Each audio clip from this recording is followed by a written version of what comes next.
চন্দনাইশ উপজেলা ছাত্রদল ও উত্তর সাতকানিয়া ছাত্রদলের সম্মানিত নেতৃবৃন্দদের সাথে মতবিনিময় সভা। Admin post. একজন ছাত্রদল ভাই আপনাদের ছাত্রদলের অনুসারী কেউ যেন বাদ না করে, আপনারা চিন্তা করবেন না এই অনুভব ক্লাবে এই অনুভব রাজনীতি করে এই কথা আপনারা মনোবলিক থেকে আপনারা ফেলে দেবেন। আপনারা একজনের নেতৃত্বে এই ছাত্রদল ঐক্যবদ্ধ মাননীয় প্রধানমন্ত্রী জনাব তারেক রহমান সাহেব, ঠিক আছে?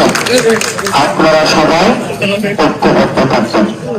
আপনারা এই যে আমরা বিভিন্ন কর্মসূচি নিয়েছি, আমি এর মধ্যে আমাদের ফাড়া কমিটি, প্রতিটি ফাড়া কমিটি আমরা করতে যাচ্ছি।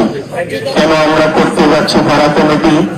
আপনারা জানেন আমার বৃহত্তর চন্দনেশে গরু চুরি বেড়ে গেছে, চুরি ডাকাতি বেড়ে গেছে, পরিবারের মধ্যে আসক্তি বেড়ে গেছে। এই মাদকের কারণে নিজের স্ত্রীকে মারধর করতেছে, এরা পরিবারকে অসম্মানিত করতেছে। এই জন্য আমরা এখন সিদ্ধান্ত নিয়েছি, আমরা এখন পাড়া কমিটি করব 32 জন বিশিষ্ট। এর মধ্যে আমাদের আলেম-ওলামারা থাকবে, স্কুল কলেজের শিক্ষক থাকবে এবং আমাদের বাংলাদেশ জাতীয়তাবাদী দলের বিএনপি সর্বস্তরের নেতা কর্মীরা থাকবে, যুবদল থাকবে, ছাত্র দল থাকবে, শ্রমিক দল থাকবে, মহিলা দল থাকবে, সর্বস্তরের নেতা কর্মীরা এই পাড়া কমিটিতে থাকবে। এই পাড়া কমিটির নেতৃত্ব ছাত্রদল বাইরে আপনারাও থাকবেন এই পাড়া কমিটিতে।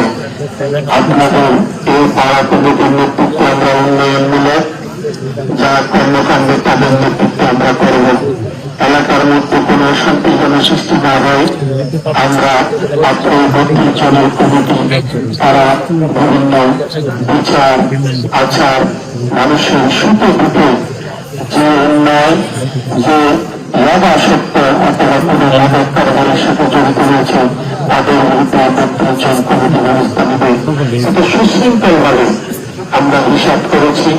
আমার বৃহত্তর চন্দনেশে প্রায় 30,000 আমাদের নেতা কর্মী হবে। 32 জনের পাড়া কমিটি যদি আমরা প্রতিষ্ঠিত করতে পারি, আমরা যদি সফল হই, এই 30,000। ইউটিউব চ্যানেলটা সাবস্ক্রাইব করতে ভুলবেন না।